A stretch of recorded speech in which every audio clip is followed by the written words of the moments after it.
je vais donner ce qui est primordial, ce qui est important pour que nous puissions comprendre réellement c'est quoi la grâce. Oui, beaucoup de gens disent la grâce, mais il y a des petites choses où que nous devons apporter l'éclairage sur ça, expliquer à beaucoup de personnes c'est quoi la grâce, parce que toute grâce est grâce, mais toute grâce n'est pas liée au salut. Je m'explique. Une personne peut avoir des difficultés dans la vie. À un moment donné, le Seigneur lui fait grâce telle que la maladie peut être. Il y a un homme de Dieu, le Seigneur peut toucher l'homme de Dieu. L'homme de Dieu peut prier pour la personne et la personne est guérie. Nous allons dire que cette personne qui était dans la souffrance a pu trouver grâce aux yeux du Seigneur. Mais est-ce que cela veut dire que la personne qui a été guérie est sauvée? Non. Mais la personne a trouvé grâce. Une personne peut ne pas avoir du travail. La personne cherche du travail. À un moment donné, Dieu lui ouvre les portes et la personne a du travail. La personne a trouvé grâce aux yeux du Seigneur. Mais est-ce que la personne est sauvée? Non. Donc pour dire qu'il y a des grâces qui ne sont pas liées au salut, qui ne sont pas liées à la vie éternelle, que le Seigneur peut accorder à tout le monde. Cela, on appelle ça acte de bienfaisance. C'est comme le soleil, il se lève pour tout le monde, se couche aussi pour tout le monde. Il pleut aussi, c'est une grâce de Dieu. Mais ça n'a rien à voir avec la vie éternelle. Voilà pourquoi que lorsqu'on demande à quelqu'un, oh bonjour, comment ça va? Oui, par la grâce de Dieu, ça va. Ça, on appelle ça acte de bienfaisance. Mais il y a la grâce qui est uniquement réservée pour les enfants de Dieu. On appelle ça les bienfaits de Dieu, la bonté de Dieu. En d'autres termes, on appelle ça l'amour de Dieu manifesté pour ses enfants. Parce que le livre de Psaume nous dit que la bonté de l'Éternel n'est que pour ceux qui le craignent. Donc, si tu crains Dieu, c'est là où tu vois la bonté de Dieu, la manifestation de Dieu. Tu vois l'amour du Seigneur dans ta vie. Donc, il faut savoir dissocier grâce qui est pour tout le monde, comme nous venons de dire, les bienfaits, ou bien en d'autres termes, actes de bienfaisance. Mais il y a aussi la grâce qu'on appelle la bonté de l'Éternel pour ses enfants. C'est ce que Éphésiens chapitre 2, verset 8. Dans la version parole vivante, la Bible dit que grâce à la bonté de Dieu que nous sommes sauvés au moyen de la foi. Donc, c'est par la bonté de Dieu. Donc, la bonté de Dieu explique aussi l'amour de Dieu manifesté pour ses enfants. Donc, en ce temps, le Seigneur vient pour sauver ses enfants. Mais nous devons comprendre que la grâce, comme beaucoup de gens peuvent dire, la grâce, mais réellement la grâce, c'est quoi? Oui, nous pouvons dire la grâce, oh la grâce, je vais prêcher la grâce. La grâce, c'est une faveur imméritée, c'est une chose que nous n'avons pas méritée, oui, il n'y a pas de souci. Mais quel est le contenu du message? Quel est le contenu du message qui est la grâce? C'est ce que nous allons voir aujourd'hui. Aujourd'hui, je vais plus marcher sur le contenu. Le contenu. Quel est le contenu de la grâce? Nous sommes dans le livre de Luc. Luc chapitre 4. Luc chapitre 4, nous prenons au verset 18. Luc chapitre 4, verset 18. À partir du verset 18. Donc, je vais prendre la lecture. L'Écriture dit, « L'Esprit du Seigneur est sur moi, parce qu'il m'a oint pour annoncer une bonne nouvelle aux pauvres. Il m'a envoyé pour guérir ceux qui ont le cœur brisé, pour proclamer aux captifs la délivrance, et aux aveugles le recouvrement de la vue, pour renvoyer libres les opprimés, pour publier une année de la grâce du Seigneur. Verset 20. Ensuite, il roula le livre, le remit au serviteur et il s'assit. Je m'arrête là. Pourquoi je m'arrête là? Parce que s'asseoir de Jésus, ce n'est pas la parole de Dieu, c'est un mouvement. Voilà la raison pour laquelle que je m'arrête là. Donc ici, Jésus ouvre le livre, il est en train de lire. Je vais faire l'exégèse de cette écriture et après, je vais expliquer. Il dit que l'Esprit du Seigneur est sur lui pour annoncer une bonne nouvelle aux pauvres.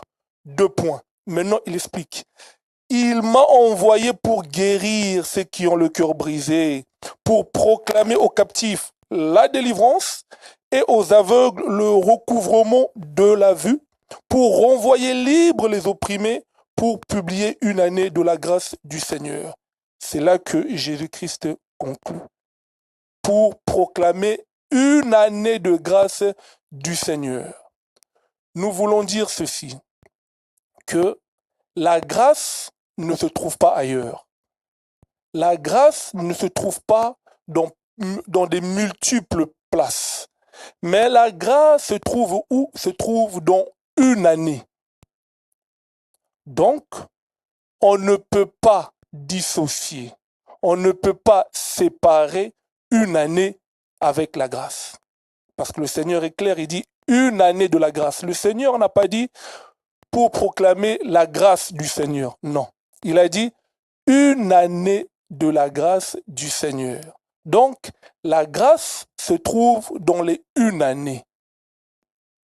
Et nous disons qu'on ne peut pas séparer la grâce avec une année, parce que la grâce se trouve à l'intérieur. Et aussi, lorsque nous parlons de la grâce veut dire une année. Donc, dans la Bible, il faut déjà savoir que nous avons la grâce comme un homme, qui est Jésus. Éphésiens chapitre 2, verset 8. La Bible dit que c'est par la grâce que vous êtes sauvés au moyen de la foi. Donc nous comprenons que si c'est par la grâce que nous sommes sauvés, donc la grâce, c'est un sauveur. Luc chapitre 2, verset 11, les anges viennent à Jérusalem, ils disent que aujourd'hui dans la ville de David, un puissant sauveur vous est né. Qui est ce sauveur? Christ, le Seigneur. C'est-à-dire que la grâce, c'est un sauveur. Donc la grâce, c'est Jésus. Est-ce que nous comprenons? Nous avons aussi la grâce comme tout un temps, une dispensation. Voilà pourquoi que Jésus dit une année de la grâce. Donc nous avons la grâce aussi comme un temps. La grâce, c'est 12 mois. La grâce, c'est une année. Nous avons aussi la grâce qui est expliquée comme un message que nous allons voir ici. Un message. Voilà pourquoi que Jude nous avertit. Il dit qu'il y a plusieurs, Jude, il n'y a qu'un chapitre. Jude dit, il y a plusieurs qui se sont introduits parmi vous, qui veulent changer la grâce de notre Seigneur. La version parole vivante dit, ils veulent changer le message d'amour. Vous voyez un peu? Donc, pour dire que la grâce, c'est aussi un message. C'est tout un message. Il faut savoir aussi que la grâce, c'est le premier et le dernier. Quelqu'un peut me poser la question, mes frères, comment ça que la grâce, c'est le premier et le dernier? Si la grâce, c'est Jésus, dans Apocalypse chapitre 22, verset 13, Jésus dit que je suis le premier et le dernier. Donc, la grâce, c'est le premier et le dernier. Je donne encore un exemple simple pour encore approfondir comment ça que la grâce, c'est le premier et le dernier. Vous allez voir que Job, lorsqu'il a été frappé de la maladie, de la lèpre, sa femme lui dit, maudit Dieu, meurs. Job répond que je sais que mon Rédempteur est vivant. Et quoi? Il s'élèvera le dernier. C'est-à-dire que Job pouvait traverser plusieurs temps, pouvait traverser tout un temps, des difficultés, mais il sait qu'à la fin, c'est le Seigneur qui va tout arrêter.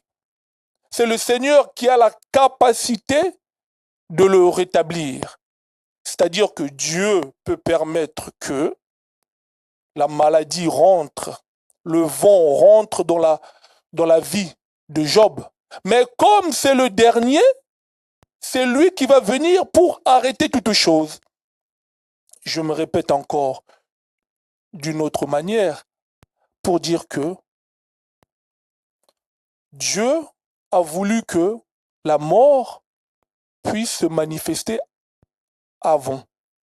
C'est-à-dire que la vie a toujours été là. La grâce a toujours été là. Mais lorsque l'homme a désobéi à la parole du Seigneur, l'homme a désobéi, nous voyons que la mort s'est manifestée. Adam est mort, les hommes ont continué à mourir. Donc Dieu a voulu que la mort puisse prendre sa force, la mort puisse se manifester pendant un temps. Voilà pourquoi que Romains chapitre 5, verset 14, la Bible nous dit que la mort a régné depuis Adam jusqu'à Moïse.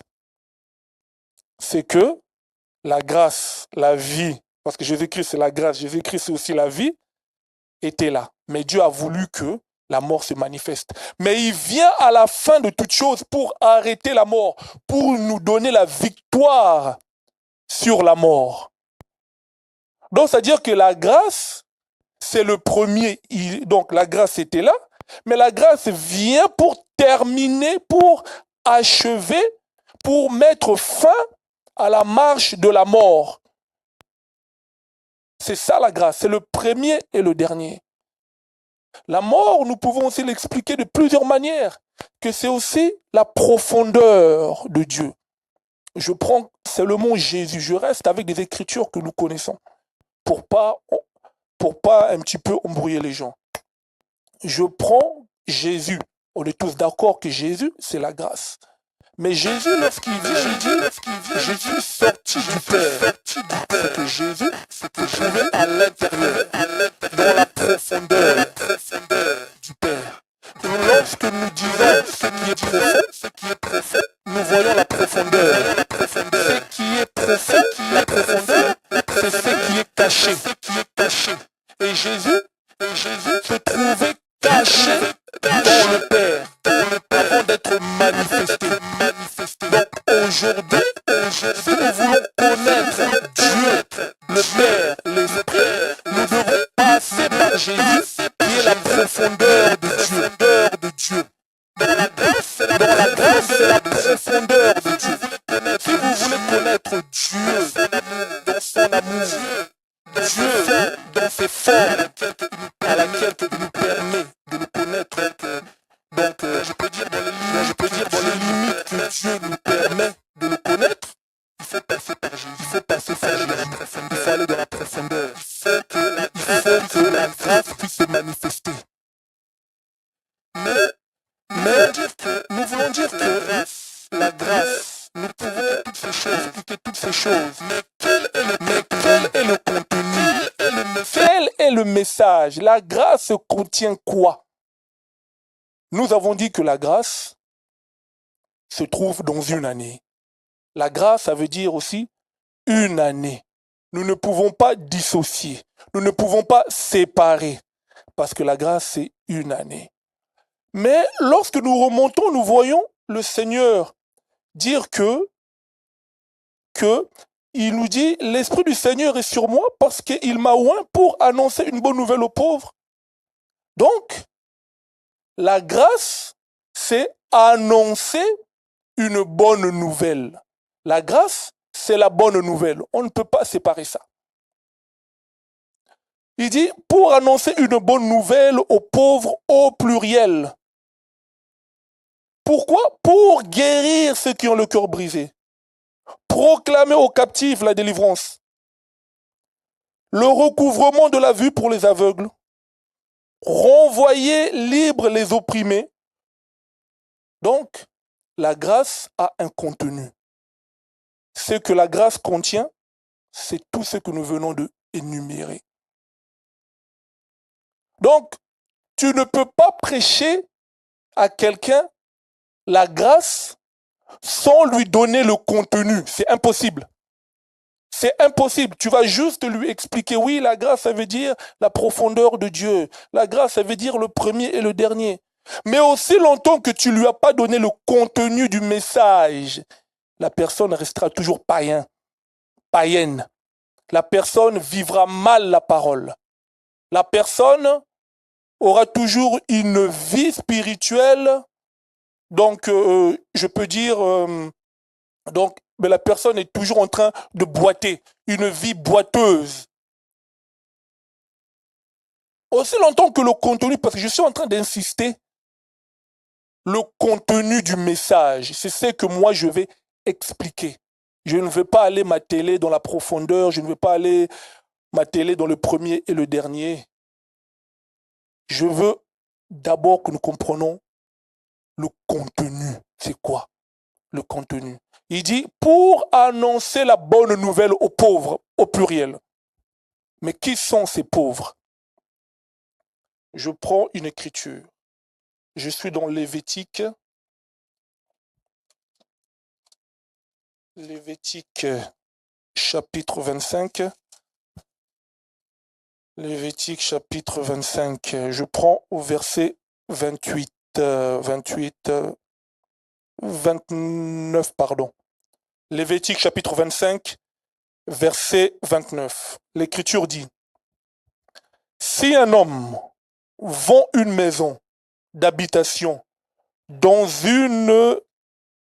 Oui, on le dit, si un homme vend une maison d'habitation dans une ville entourée de murs, il aura le droit de rachat jusqu'à l'accomplissement d'une année depuis la vente. Son droit de rachat durera 1 an. Parole du Seigneur. On nous dit que si un homme vend sa maison, la personne ne peut récupérer la maison quand? Dans une année seulement. C'est là que la personne peut récupérer, peut faire le droit de rachat, peut racheter sa maison. Ce n'est pas 1 mois après, 2 mois après, 4 mois après. Non, c'est une année après.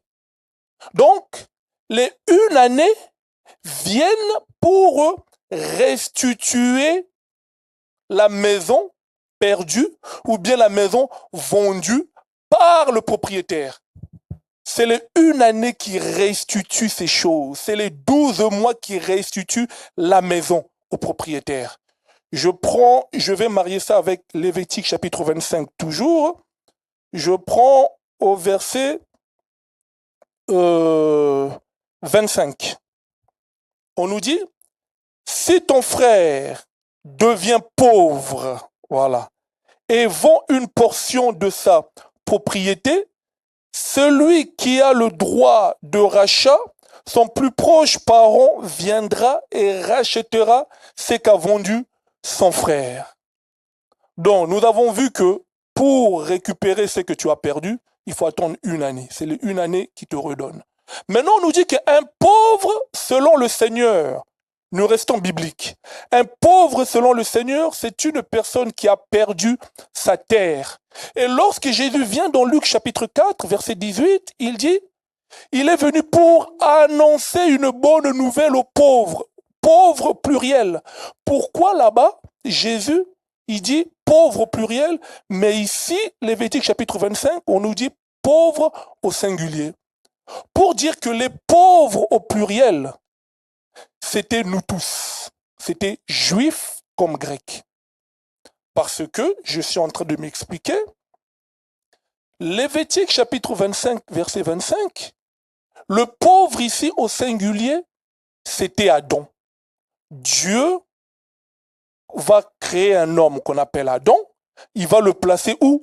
Dans le jardin. Dieu place Adam dans le jardin. Donc, le jardin en Éden, c'était la portion de terre que Dieu avait donnée à Adam. Et dans cette portion de terre, Dieu lui a dit que tu dois dominer, tu dois assujettir. C'est ta maison. C'est là où tu dois régner. Tu dois assujettir, dominer.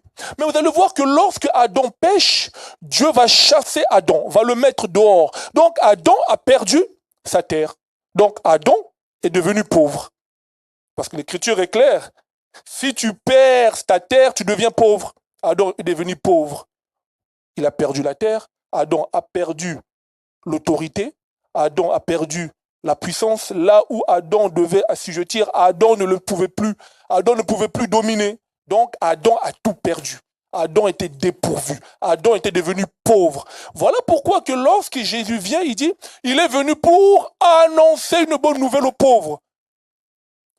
Paul va nous soutenir. Romains chapitre 3, il dit, tous ont péché et sont privés de la gloire de Dieu. Tous là, c'est qui?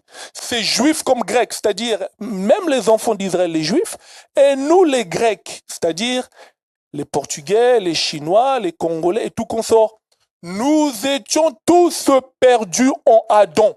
Nous étions tous devenus pauvres parce que tous ont péché. Donc, c'est-à-dire que l'humanité entière avait péché dans un homme qu'on appelle Adam. Nous tous, nous étions devenus pauvres. Mais maintenant, le message de la grâce vient pour nous annoncer une bonne nouvelle. Quelle est cette bonne nouvelle? C'est que nous devons retrouver notre terre perdue. Nous devons retrouver notre demeure. C'est ça la grâce. La grâce vient pour t'annoncer la bonne nouvelle. Quelle est cette bonne nouvelle? C'est que tu dois retourner dans ta demeure. Parce que l'homme, l'humanité entière, était partie dans l'errance. Ésaïe chapitre 53, verset 6 nous dit que nous étions tous errants. Pierre va reprendre cette écriture. 1 Pierre chapitre 2, verset 25. Il dit, nous étions tous comme des brebis errants. Chacun suivait sa propre voie. Maintenant, vous êtes retournés vers Jésus-Christ, le véritable pasteur, le gardien de nos âmes. C'est-à-dire que le message, lorsque nous prêchons à quelqu'un la grâce, a pour but de ramener l'homme dans sa demeure. Lorsque je dis dans sa demeure, c'est de faire que l'homme puisse retourner à la vie éternelle. Il puisse retourner dans le jardin. Voilà pourquoi ce jour-là, lorsqu'on est allé enterrer Jésus, on l'a enterré dans le jardin. Le jour où qu'il a ressuscité, notre bien-aimée, la sœur Marie, l'a confondu au jardinier. Parce que le jardinier, le premier jardinier, c'était Adam. Donc Jésus, pour expliquer que c'est lui le véritable Adam, c'est lui qui nous a récupérés, il nous a redonné la vie éternelle. Il nous a remis dans le jardin. Donc le message de la grâce vient pour saisir l'homme et renvoyer l'homme dans sa demeure. Tu peux avoir de l'argent, tu peux avoir des belles voitures, tu peux avoir un avion, tu peux avoir même une maison physique. Mais lorsque Dieu te regarde, il dit que non, tu es pauvre. Pourquoi tu es pauvre? Parce que tu n'as pas cru au message de la grâce. Dieu te voit encore hors du jardin. Dieu te voit hors de la demeure. Il faut que tu puisses retourner à la vie éternelle. Tu puisses retourner dans la demeure. C'est ça le message de la grâce. Lorsqu'un prédicateur prêche, il est là pour que l'homme, ce n'est pas d'abord que cette personne comprenne que je viens à l'église pour me marier. Je ne viens pas d'abord, j'insiste bien, d'abord, premièrement, pour avoir des enfants, pour avoir de l'argent. Non. Je viens d'abord au Seigneur pour que ce message ait la capacité de me faire retourner, de me renvoyer dans la maison. Je prends un exemple simple. Dans les Écritures que nous lisons, je suis convaincu que vous les lisez même plus que moi et vous prêchez ça même mieux que moi. Luc chapitre 8, verset 39. Marc chapitre 8, verset 22. Vous allez voir que à chaque fois que Jésus guérissait quelqu'un, prenons l'écriture. J'ai pas envie de parler parce que les gens vont dire non, ce frère-là invente. Luc chapitre 8. Prenons Luc chapitre 8, verset 22. Le Seigneur dit ceci. Il dit, oui, un jour, non, Luc chapitre 8, verset 39, pardonnez-moi. Je prends le verset 39. L'Écriture dit, à partir du verset 38, commençons. L'homme de qui étaient sortis les démons lui demandait la permission de rester avec lui. Mais Jésus le renvoyant en disant, retourne dans ta maison. Donc, à chaque fois que Jésus guérit quelqu'un, il lui dit, retourne dans ta maison. Il délivre quelqu'un, il lui dit, retourne dans ta maison. Je prends encore une écriture. Marc chapitre 8, verset 22. Il dit, Marc chapitre 8, verset 22, ils se rendirent à Bethsaïda et on amena vers Jésus un aveugle qu'on le pria de toucher. Il prit l'aveugle par la main et le conduisit hors du village. Puis il lui mit de la salive sur les yeux, lui imposa les mains et lui demanda s'il voyait quelque chose. Il regarda et dit, j'aperçois les hommes, mais j'en vois comme des arbres et qui marchent. Jésus lui mit de nouveau les mains sur les yeux et quand l'aveugle regarda fixement, il fut guéri et vit tout distinctement. Alors Jésus le renvoya dans sa maison. Marc chapitre 5, Jésus se retrouve face au fou de Gadara. Il le guérit. Le fou de Gadara veut le suivre. Jésus lui dit, retourne dans ta maison. C'est que le message, lorsqu'il vient, ça affranchit l'homme. C'est pour que l'homme puisse retourner dans la maison. La maison, c'est pas que je retourne dans ma maison, j'ouvre ma porte, allez, je suis chez moi. Non. Se retourner à la vie éternelle. Donc, le message de la grâce a pour vocation que l'homme retourne à la vie éternelle. L'homme retourne à son Créateur. L'homme puisse retrouver sa demeure.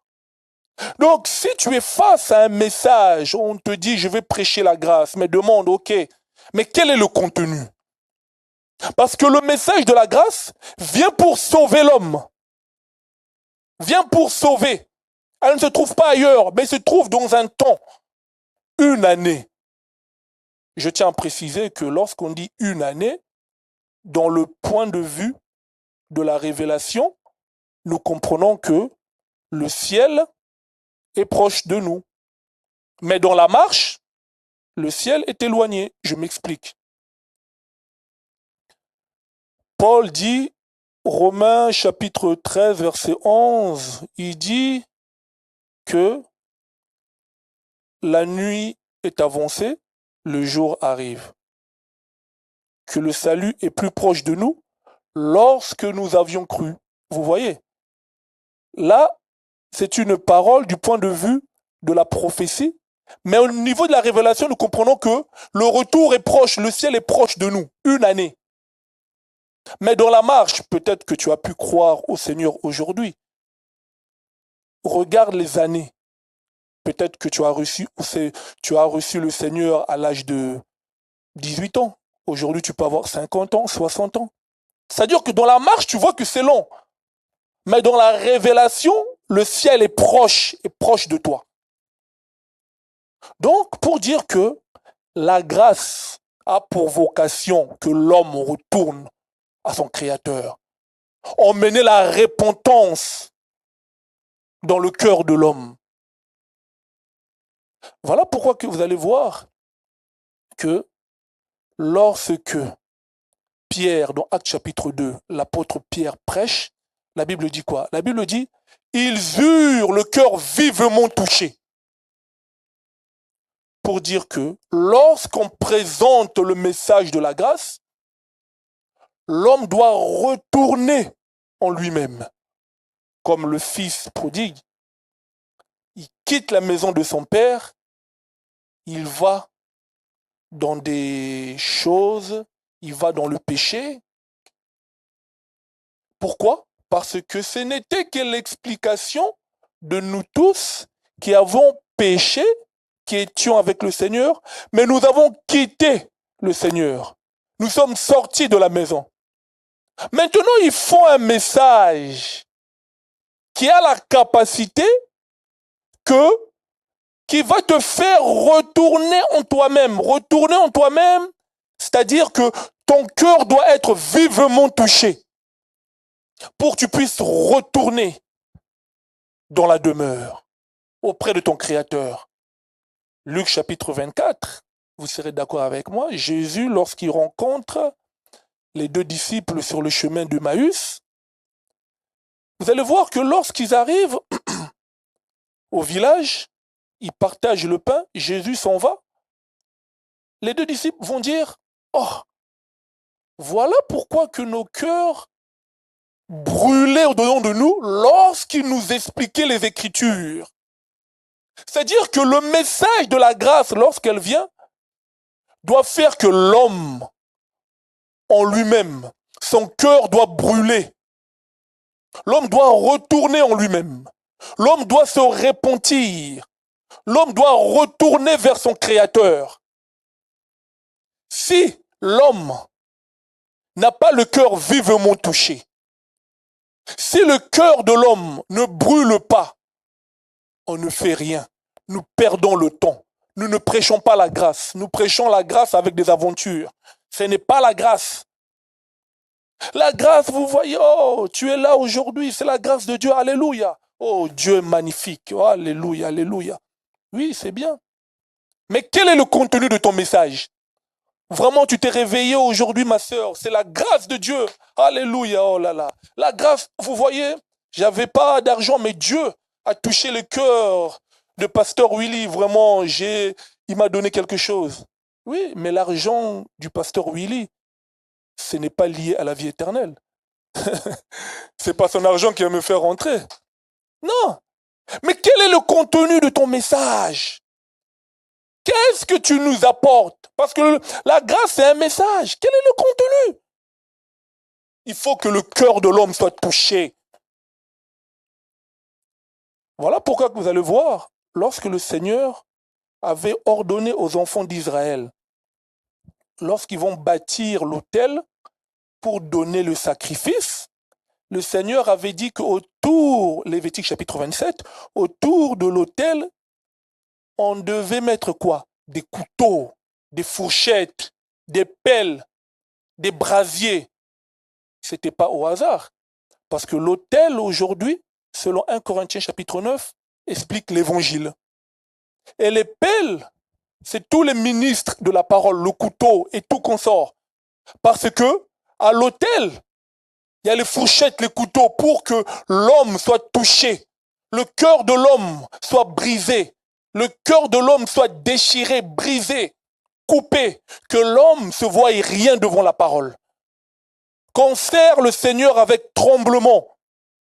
Parce que si ce n'est pas le cas, ça ne sera que des flatteries. Oh, papa a dit, maman a dit, oh, shalom bien-aimé. On va s'arrêter là. Et nous allons tous rater le ciel. Voilà pourquoi beaucoup de gens ne vivent pas la parole. Beaucoup de gens, vous allez voir, ils acceptent la parole aujourd'hui. Janvier, la personne tombe. On le reprend. Février, la personne tombe. Mars, avril, mai, juin. Donc, sur une année, on a 12 mois. Et sur le 12 mois, la personne tombe chaque mois de l'année. Est-ce que la personne est sauvée? Moi, je dirais non. Parce qu'un enfant de Dieu ne peut pas tomber comme ça. Parce qu'il y a des gens comme ça. dans les assemblées. Ils ont des péchés programmés, des péchés de 1 mois programmés. Il sait qu'il va aller se rencontrer avec une femme à l'hôtel. C'est un projet. C'est un péché programmé de 1 mois. Il y a des gens comme ça. Donc, lui, son péché, c'est programmé. Il dit non, toi, tu restes là. Pourquoi? Parce que le cœur n'a pas été touché. Parce que j'ai les moyens, on va me mettre trésorier de l'église. Parce que j'ai les moyens, on va me mettre conseiller du pasteur. Parce que j'ai les moyens, ceci, cela. Mais je reste païen toute ma vie. La personne là n'a jamais eu la grâce. On ne lui a jamais prêché la grâce. Jamais. Jamais. Parce que la grâce doit te renvoyer. Le Seigneur nous dit, je retourne dans Luc chapitre 4, où nous étions. Luc chapitre 4, parce que la grâce, c'est un contenu, contient un message, a un contenu. Luc chapitre 4, on nous dit, pour annoncer la bonne nouvelle aux pauvres. C'est-à-dire que Adam avait perdu aussi, quoi? Ce qu'on appelle le vêtement. C'est quoi le vêtement selon la Bible? Apocalypse, chapitre 19, versets 7 à 8. L'Écriture nous dit que les vêtements expliquent les bonnes œuvres justes et des saints. C'est-à-dire que l'homme, lorsqu'il a perdu son territoire, il a perdu son terrain, l'homme a perdu aussi le vêtement. C'est-à-dire l'homme a perdu les œuvres justes des saints. La Bible ne dit pas les œuvres simples. Non, les œuvres justes des saints, c'est que ces œuvres-là appartiennent aux saints. On ne peut pas les trouver ailleurs. C'est-à-dire que lorsque nous étions tous mis dehors en Adam, nous avons vécu tel que nous avons voulu. Nous étions en train de mener notre vie selon nous, à notre manière. Nous faisions des actes. Parce que vous pouvez voir une personne aujourd'hui, il pense que s'il donne 1 million dans une église, c'est une bonne œuvre. Fait du bien à quelqu'un, c'est une bonne œuvre. À la manière des hommes, oui, parce que même les millionnaires, les milliardaires de ce monde font des bonnes œuvres. Ils soutiennent. Donc, ils donnent même plus que nous. Ils ont les moyens. Il n'y a pas un millionnaire à un certain niveau dans ce monde qui n'est pas contrôlé. Ça n'existe pas. Tu vas atteindre des paliers où on va te dire non, on va te contrôler. Tu dois joindre notre loge. Il n'y a pas quelqu'un ici qui peut avoir 50 millions dans ce monde sans être contrôlé. Dans cette ville, tu peux avoir 50 bus qui vont travailler pour toi. Tu es déjà millionnaire, mais tu vas être contrôlé. Ils ne peuvent pas te laisser exercer comme ça. Non, ça n'existe pas. Et donc, ils vont te dire, tu dois donner, parce que eux, ils donnent. Eux, ils donnent. Donc, les personnes pensent, parce qu'ils donnent, que ça y est, c'est une bonne œuvre. Non. Aussi longtemps que tu n'es pas retourné dans le jardin, toutes les œuvres que tu vas faire hors de Dieu, c'est nul, néant. Parce que l'Écriture nous dit que hors de Jésus, nos œuvres sont comme des vêtements souillés. Donc, nous, les saints, qui avons cru au Seigneur, qui sommes retournés dans le jardin, nous avons nos bonnes œuvres à nous, qui nous appartiennent. Nous avions perdu le vêtement. Voilà pourquoi, Matthieu chapitre 5, vous allez voir, cet homme-là, le fou de Gadara, la Bible dit quoi? Lui de 1, il était errant, parce qu'il courait ci et là. Il était dans le cimetière courant. Mais il était aussi nu. Non seulement nu, mais il avait aussi perdu son sens. Il était dépourvu de sens. Il n'avait plus de bon sens. Pour dire que cet homme-là représente Adam, ou même représente l'humanité entière en Adam. Nous avions perdu notre demeure, nous avions perdu le vêtement, les bonnes œuvres, nous avions perdu le bon sens. C'est-à-dire qu'une personne aujourd'hui marcher nue, pour lui, c'est la mode. Une femme s'habiller avec le dos nu, c'est la mode. Donc la personne n'a plus de moralité, donc n'a plus de bon sens. Ça, c'était l'humanité entière en Adam. Mais lorsqu'elle rencontre Jésus, Jésus, qu'est-ce qu'il fait? Il va le tranquilliser. Il ne va plus courir ici et là. Voilà, Pierre dit que nous étions comme des brebis errants. Chacun suivait sa propre voie. Maintenant, lorsqu'il rencontre Jésus, la personne se tranquillise. La personne est au pied de Jésus. On lui donne le vêtement. Et la Bible dit qu'elle est retournée dans son bon sens. Donc, si une personne est hors de Jésus, même s'il vous donne les meilleurs conseils du monde à la manière des hommes, nous disons, ok, mais pour nous, tu es un fou. Tu n'as pas de bon sens. Même si donc c'est un papa élevé, oui, on donne le respect. La Bible lui dit d'honorer les cheveux blancs, oui. Mais nous savons que spirituellement, la personne n'a pas de bon sens. Parce qu'aussi longtemps qu'elle n'est pas retournée à Jésus, n'est pas retournée à son Créateur, la personne n'a pas de bon sens. Il n'y a qu'en Jésus que l'homme retrouve le bon sens. Je retourne Luc. Luc, je vais donner la parole aujourd'hui aux hommes de Dieu. Ils vont aussi nous édifier. On nous dit que pour annoncer la bonne nouvelle aux pauvres, il m'a envoyé pour guérir ceux qui ont le cœur brisé, pour proclamer aux captifs, la délivrance.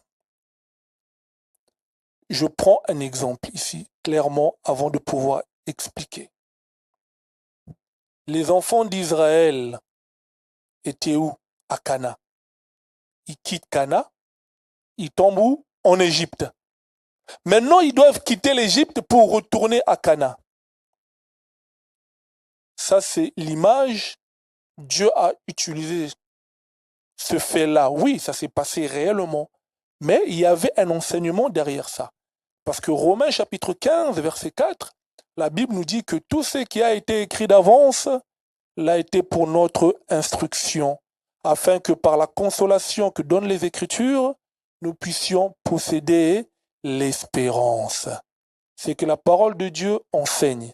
C'est-à-dire que dans la Bible, si vous voyez David, ce n'est pas de l'histoire. Si vous voyez Jacob, les enfants d'Israël, ce n'est pas de l'histoire. C'est qu'il y a un enseignement derrière ça. Aujourd'hui, nous pouvons dire Sarkozy, c'est de l'histoire. Poutine, c'est de l'histoire. Mais lorsque nous disons Ézéchiel, il y a un enseignement derrière. Dieu veut nous enseigner quelque chose. Donc, ils quittent Cana, Égypte, ils doivent retourner à Cana. Pour dire que c'était l'image de nous, Cana, l'image du ciel, nous avons péché. Lorsque tu pêches, tu tombes. Tu te retrouves directement où? En Égypte. Maintenant, il te faut quoi pour que tu puisses retourner? Il te faut un message. Dieu a fait des miracles, a multiplié les miracles. Mais les enfants d'Israël ne sont jamais sortis pour dire que ce n'est pas les miracles qui font qu'une personne puisse croire au Seigneur. Ça peut attirer, mais son cœur ne sera pas transformé. Dieu a regardé et a dit, ah, Moïse, agneau. Le jour où ils ont mangé l'agneau, ils sont sortis quand? Le même jour. Le même soir, ils sont sortis. Et lorsqu'ils sont sortis, l'Écriture dit qu'ils sont allés dépouiller les Égyptiens. C'est-à-dire que si aujourd'hui, tu as franchi par la parole, même si dans ta famille, on t'avait ensorcelé, on avait attaché tes enfants, tu vas sortir avec tes enfants. Tu vas sortir avec ce qui est à toi. Tu vas les dépouiller, tu vas récupérer tout ce qui est à toi. Pour dire que c'est l'agneau qui a donné la délivrance aux enfants d'Israël. Et l'agneau là, Jean-Baptiste regarde, il dit, voici l'agneau de Dieu. C'est que l'agneau aujourd'hui, ce n'est pas un agneau comme ça, un animal, c'est un homme. qui est Jésus. Il n'y a qu'en Jésus qu'il y a la délivrance. Il n'y a qu'en Jésus que nous pouvons retourner au ciel. Nous pouvons retourner au Père. C'est ça la grâce. La grâce, c'est démontrer aux gens Jésus. Présenter Jésus au peuple. C'est ça la grâce. Mais vous allez voir que Dieu dit un agneau de 1 année. Pourquoi il dit de 1 année? Parce que ça expliquait déjà la grâce. La grâce veut dire 1 année. Jésus dit que 1 année de la grâce du Seigneur. Donc c'est dans les 1 année qu'il y a la délivrance. Donc Jésus, lorsque Jean-Baptiste l'a présenté, Jésus, dans la folie de la révélation, Jésus avait 1 année. Bible. Jésus avait 1 année. Donc, il faut manger l'agneau, il faut manger Jésus. Donc, c'est dans l'agneau où nous trouvons la force de la délivrance. Donc, l'agneau aujourd'hui, c'est que de présenter à l'homme la bonne nourriture pour que l'homme ait la capacité de quitter. Israël, lorsqu'ils ont quitté l'Égypte, Israël n'avait pas d'armée. Donc aujourd'hui, tu n'as pas, donc pour retourner au ciel, il n'y a pas de formule magique, il n'y a pas, oh non, je fais ça. Non, apaise-toi. Crois au message. Crois à l'œuvre de la croix. Crois à la prédication. Parce que Paul a dit que, comme le monde, dans sa folie, n'a pas connu Dieu, il a donc plu à Dieu de sauver le monde. Comment? Par la folie de la prédication. La prédication peut être une folie pour beaucoup, hein, mais nous savons que notre force, elle se trouve là-bas. Israël sans armée, pas d'armée, mais ils sont sortis. Et vous allez voir que c'est la mort de l'agneau qui a soften, qui a adouci le cœur de Pharaon.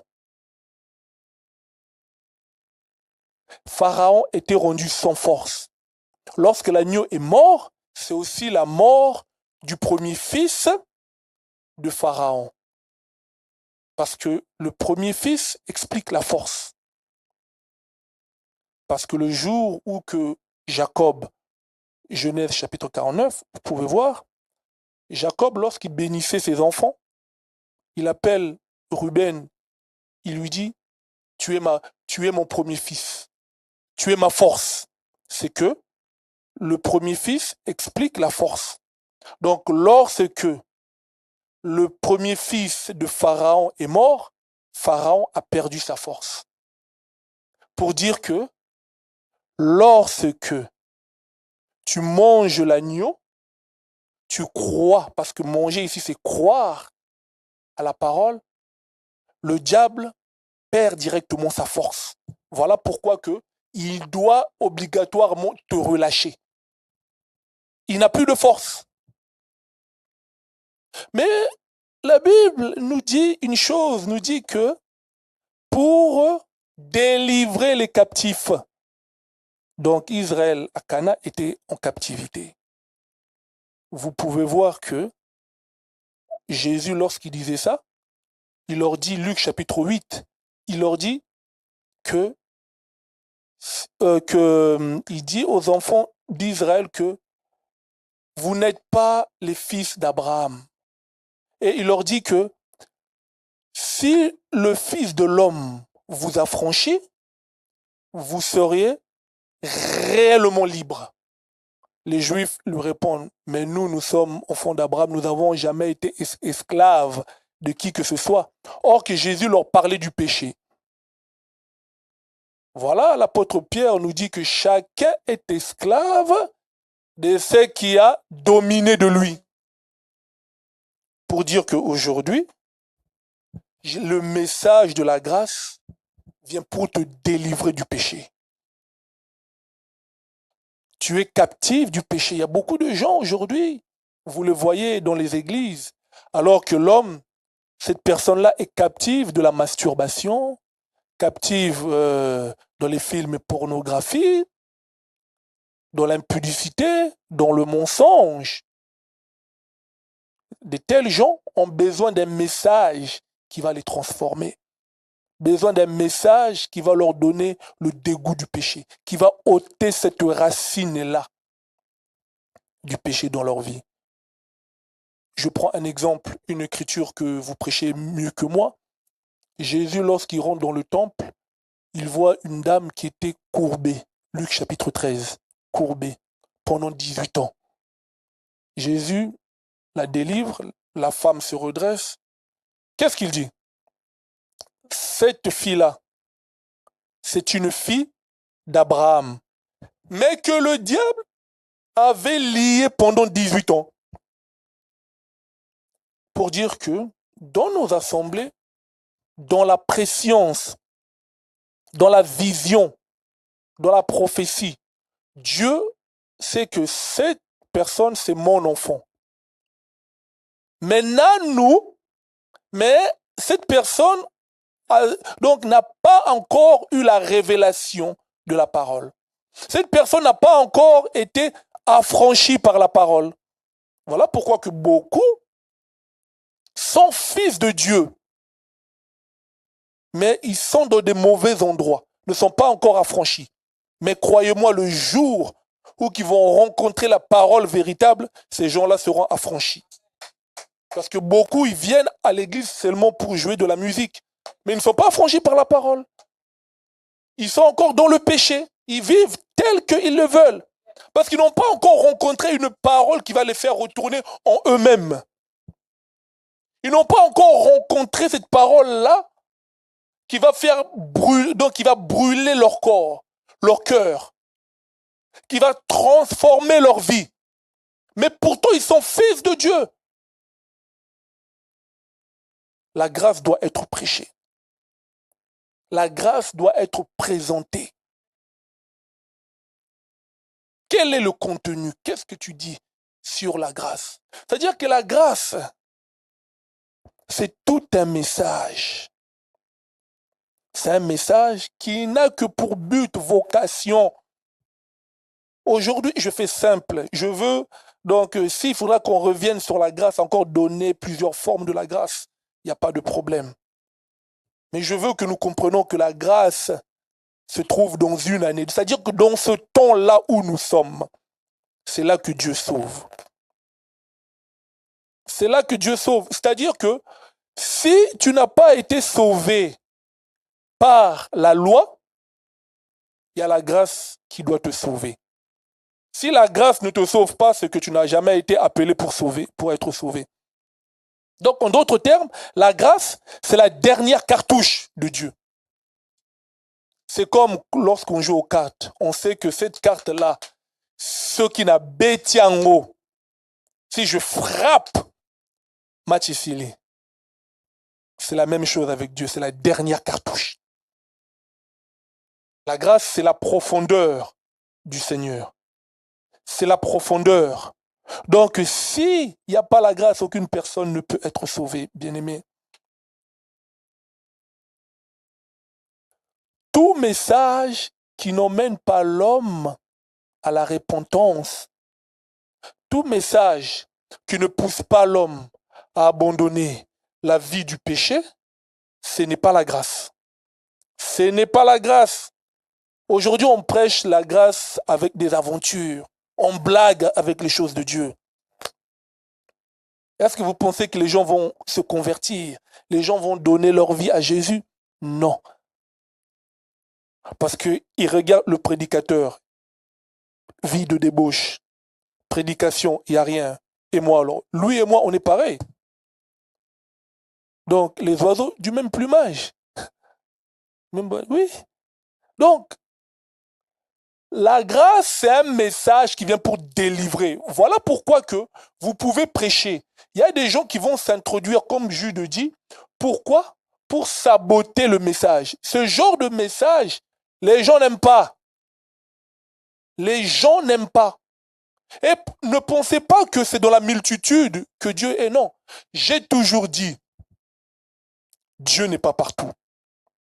Quelqu'un peut dire que, oh, comment ça lui dit que Dieu n'est pas partout? Est-ce qu'il est en train de rejeter l'omniscience de Dieu l'omniprésence de Dieu? Non. Lorsque je dis que Dieu n'est pas partout, je sais ce que je dis, parce que si je dis donnez-moi un verset où que la Bible dit que Dieu est partout, ça n'existe pas. Il y a un verset qui dit que là, 2 ou 3 sont réunis en mon nom, je suis là. Or, le nom de Dieu, c'est la parole. Pour dire que lorsque je dis que Dieu n'est pas partout, Dieu, sa manifestation n'est que là où sa parole est respectée, là où sa parole est honorée, là où sa parole est élevée, c'est là que Dieu se manifeste. La manifestation de Dieu n'est pas partout. Là où le respect des Écritures n'y est pas, Dieu aussi n'y est pas. C'est que vous avez mis Dieu dehors. Quel est le message que nous prêchons? Il faut que les âmes puissent être touchées. Le fils prodigue a quitté la maison de son père. Il est allé gaspiller le tout. Mais il est retourné en lui-même. C'est-à-dire que la grâce doit pousser l'homme à retourner en lui-même. C'est-à-dire, non, je dois retourner à la maison de mon père. Je reprends encore un exemple, Luc chapitre 21. La Bible dit que si un homme qui a 100 brebis, il y en a un qui se perd. Mais il doit laisser quoi? Les 99 autres pour aller chercher celui qui est perdu, non? Et lorsqu'il le retrouve, qu'est-ce qu'il fait? Il le met sur ses épaules et il l'emmène où? Où? Dans la maison. Mais c'est ça le message de la grâce. C'est que le sang, c'est la totalité. Le un qui est parti, c'est Adam. Pour dire que sang, c'est le tout de Dieu. Je m'explique. Abraham, à l'âge de 99 ans, à l'âge de 99 ans, Abraham, il lui manquait quoi? Un fils. C'est qu'il lui manquait le 1. À l'âge de 100 ans, Abraham a eu Isaac. Donc nous comprenons que 100, c'est le chiffre de la multiplication. Voilà pourquoi que Dieu, comme il est prophète, il avait déjà dit à l'homme, multipliez-vous. C'est que dans la révélation, Adam avait 100 ans. Mais lorsqu'Adam pêche, Adam perd la multiplication, perd la puissance, Adam quitte. Maintenant, on doit retrouver le 1 pour que tout redevienne dans la totalité. Mais lorsqu'on prêche, on va chercher l'homme, on le met sur les épaules. C'est ça la charge du ministre de la parole. C'est ça la charge d'un enseignant, d'un prédicateur. Il doit prêcher, c'est-à-dire aller chercher les brebis perdues. Aller chercher les brebis perdues de Dieu. Aller chercher. Parce que lorsque l'homme a péché, vous allez voir que la voix parcourait déjà le jardin. Adam, Adam, Adam, où es-tu?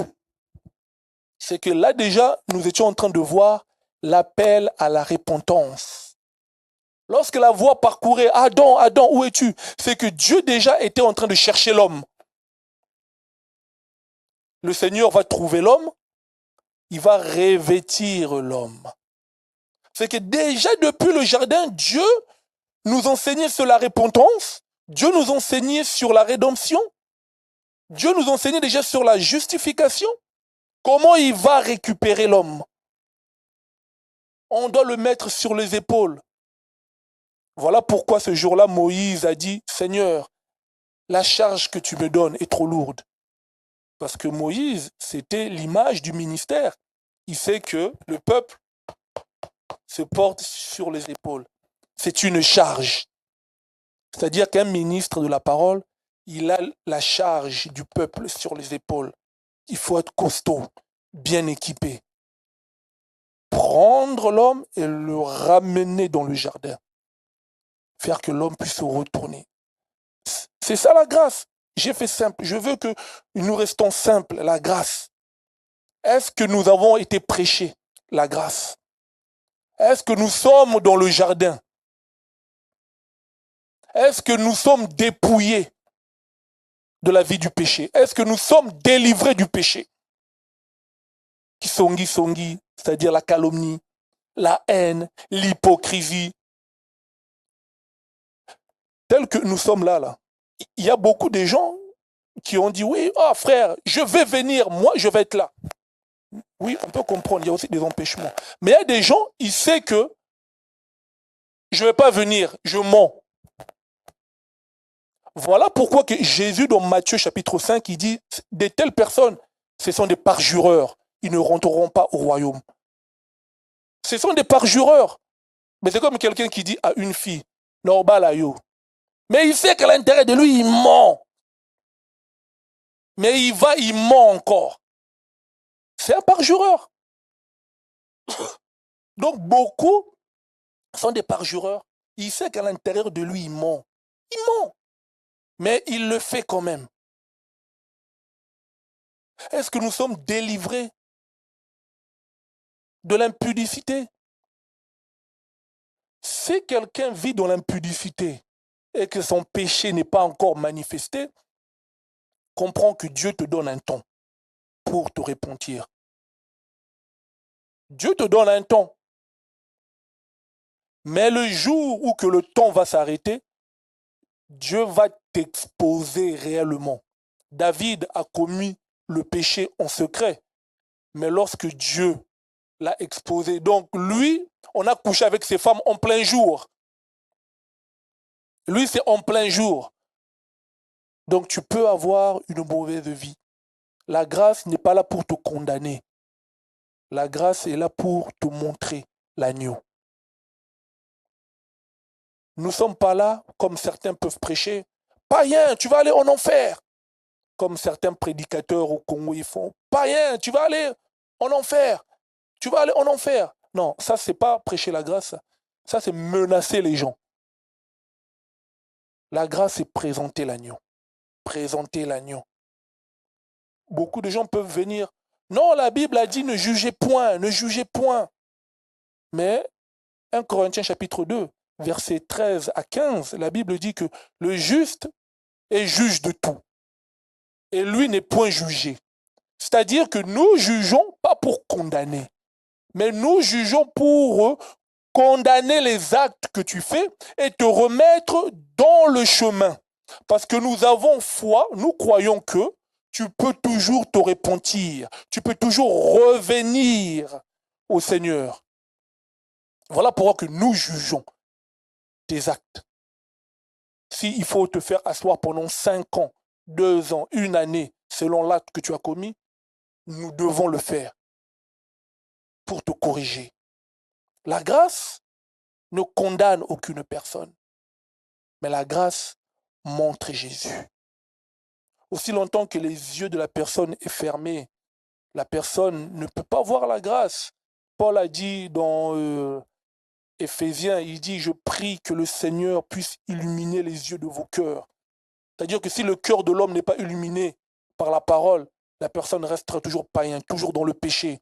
Et Paul insistait, il dit, je ne veux pas que vous soyez ignorants au sujet d'eux. C'est-à-dire que le temps de l'ignorance, c'est fini. On doit chercher la connaissance. Personne ici ne peut craindre le Seigneur si Dieu ne lui donne pas la capacité. C'est impossible. C'est impossible. Moi, je crains Dieu. Non. Il ne faut pas te frapper la poitrine que moi, je crains Dieu. Moi, non. C'est Dieu qui te donne cette capacité-là. C'est ça la grâce. De prier, c'est Dieu. Parce que l'Écriture dit que c'est Dieu qui produit en nous le vouloir et le faire. Donc, il n'y a aucune personne ici qui peut dire que moi, j'ai eu cette connaissance-là parce que... Non. Qui es-tu? Paul te pose la question. Qu'as-tu que tu n'aies reçu? Et là, on y nous en a que aux ouatés. La grâce, si je vous dis vrai, si on présente la grâce, le contenu de la grâce, moi, je m'arrête seulement là. Parce que je n'ai pas envie de rentrer dans d'autres précisions. Je vais donner la parole aux hommes de Dieu.